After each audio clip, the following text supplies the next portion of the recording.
Hello everyone, we are back with a new video review, and this time we've got Boruto Twin Blue Vortex Chapter 18, The Only Babble in Your Sleep. Very weird title, but we open up with a lovely cover of Matsuri. Interesting skin tone. I honestly thought they'd look a bit more greyish, more monstrous, sort of closer to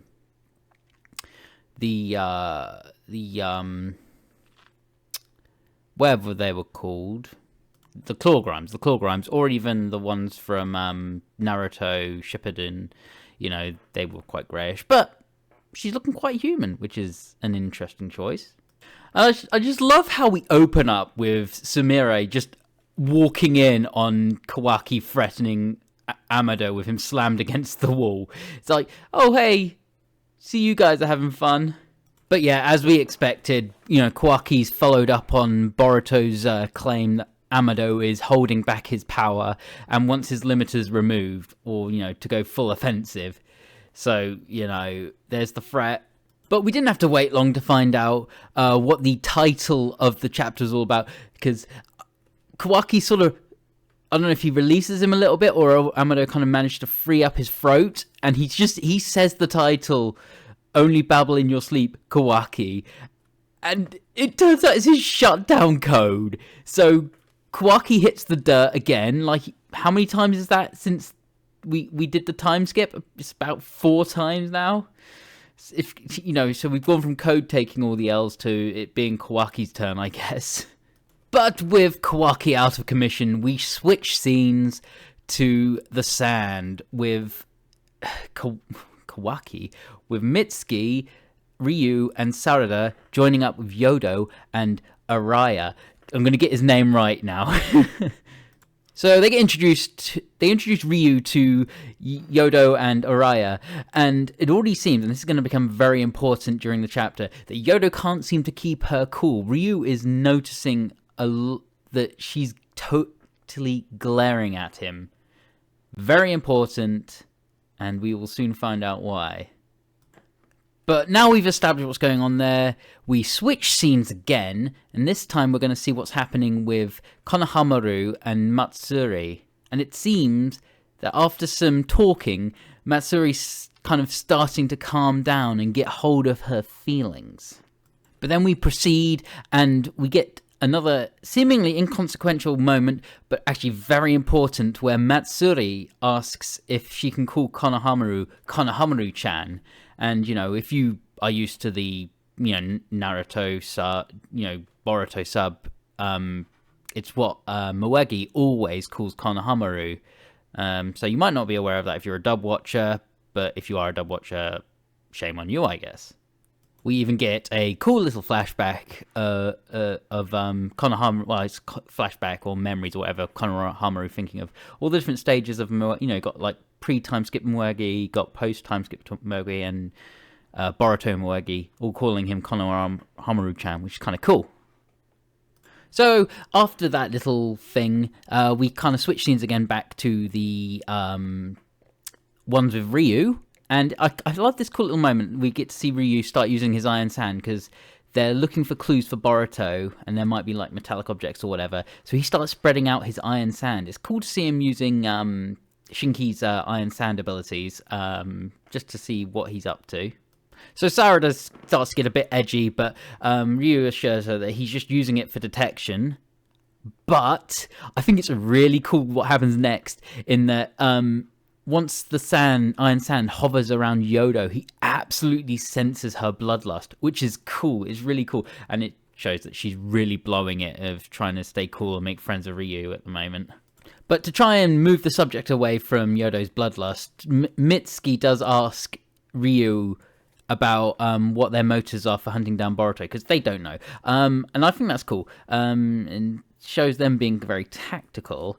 So he explains that Jura has said that Boruto knows too much and that he wants him eliminated. We already knew that. We obviously saw it in a previous chapter where Jura's decided that Boruto has to be killed. But now the Konoha ninjas are up to scratch too, I suppose. And we end this little moment with Ryu and everyone else, where Sarada kind of puts out this idea that they could use the form bulbs as bait. This is very big. It's kind of a crazy thing that happens here, but that's where they leave it for now. So we switch scenes back to Amado, Sumire, and Kawaki, and I don't get Amado's motivation here. Like, he's just left Kawaki completely, like, unrestrained here. It's very trusting, I suppose. So it seems that Amado agrees with Kawaki in that he needs to be offensively powered up, but he'll do it on one condition, and that's to implant the karma data into Akebi, his daughter, and get her to revive. This shot of Akebi, well, it's not technically, it's a vessel for Akebi to inhabit, but I've not seen a lot of people talking about, am I alone in thinking she looks really ridiculous in here? I don't know what kind of device this is, but to me she just looks very ridiculous. I don't know. Now, this next page was, like, pretty crazy, the whole of it. So the first half, it's, like, pretty standard Kawaki stuff, is that if Akebi revives and emerges as a Notsutsuki, he will kill her without hesitation. That's standard, like, Kawaki stuff. But the bottom half of the page, where Amado's like, if she becomes a Notsutsuki, then he will fight Kawaki with all his power. Now, I don't know if this is like an empty threat, and he just kind of does it out of kind of purpose, sort of like, what's his name? That's it. Sort of like Zeke from Infamous, where at the end of the Infamous 2 evil ending, he stands up to Cole, even though it's a hopeless endeavor. Great game, by the way, if you haven't played it.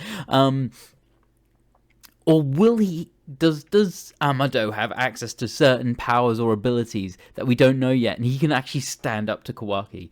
It would be great to find out. And I think this whole next page is interesting as well, in that Kawaki outright just refuses Amado's offer and says that,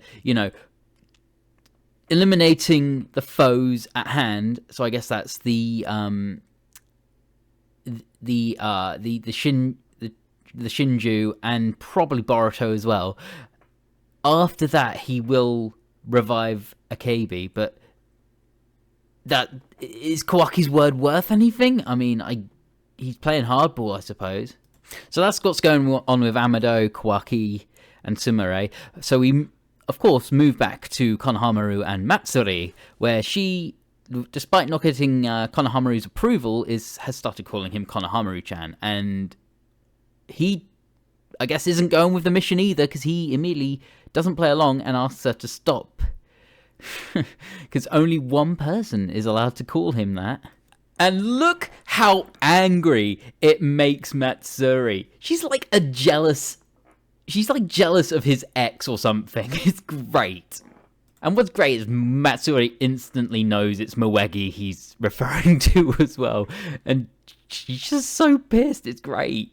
And when Konohamaru can't give a good response, Matsuri attacks! So Konohamaru has blown the friend's plan, let Matsuri fall in love with him or whatever, because he couldn't stand being called Konohamaru-chan by someone else other than Moegi. So there we go, part one of the plan already mucked up. Konohamaru's blown it, and he's probably in trouble because Matsuri, I assume, completely eclipses him in combat. So with Konohamaru blowing his part of the plan, let's see how the plan on the other side of the desert or whatever is going. And it seems to be going quite well. They've convinced Ryu to remove the form bulb from his body. Interesting. I didn't realize they could do that. Does it just have to be close by? Or can it just exist remotely and they just kind of keep it within themselves for safety? Who knows? Now, people have called this kind of panel Ryu breaking the fourth wall. I don't think it is. I think it's maybe pseudo breaking the fourth wall or something. But really, he's just kind of talking to himself. It's interesting. He says, "Let's see if they bite." So even though it looked like the plan was going fantastic, it seems Ryu has kind of caught on to their deception a bit, and he's now baiting either Yodo or Araya to act. And it's, of course, Miss Bloodlust herself who jumps into action. So Yodo goes for the form bulb, and it turns out to be a big old trap by Ryu, and they've blown their part of the friendship plan as well. And he's now using his iron sand to control all their bodies. First, we see Yodo claim that she can't move her body, but then we also see Araya react to the iron sand, and Sarada claim that, they can't control, that the iron sand's coating their bodies and they can't control them. So using the iron sand, Ryu sends Sarada to attack Yodo. It seems like the plan's gone to pot. It's all going to end horribly. And then, unexpected MVP of the chapter, the iron sand is sliced, and we see that Araya has dispelled it with some sort of technique that I guess attracts the iron sand to his blade, making it like a black blade that Roanoa Zoro would be proud of. And that is where the chapter ends. We have set it up for the next month's chapter to be the clashes, Konohamaru versus Matsuri, and then Sarada, Mitsuki, Yodo, Araya versus Ryu. It's not gone to plan. The whole plan was to make friends, betray them, kill them. So the make friends part has failed, and they have to fight them head on. Now, I'd be curious how much, did Koji know this was going to happen? We don't get any reaction from Koji or Boruto this chapter. They were completely absent. So it's going to be interesting to see how they react to things playing out. And I suppose that, they're going to get, what's her name, Ida, to kind of spy on it for them. But I'm really excited to see the battle next chapter. Are deaths in store? I mean, people are speculating certainly Konohamaru, but we will see how everything plays out next week. I'm super excited. Great chapter this month. They've pretty much all been great chapters since the time skip. So I'm looking forward to next month's. I hate that it's monthly. I wish it was bi-weekly, but we'll just have to wait. Until then, I will see you all later. Bye-bye.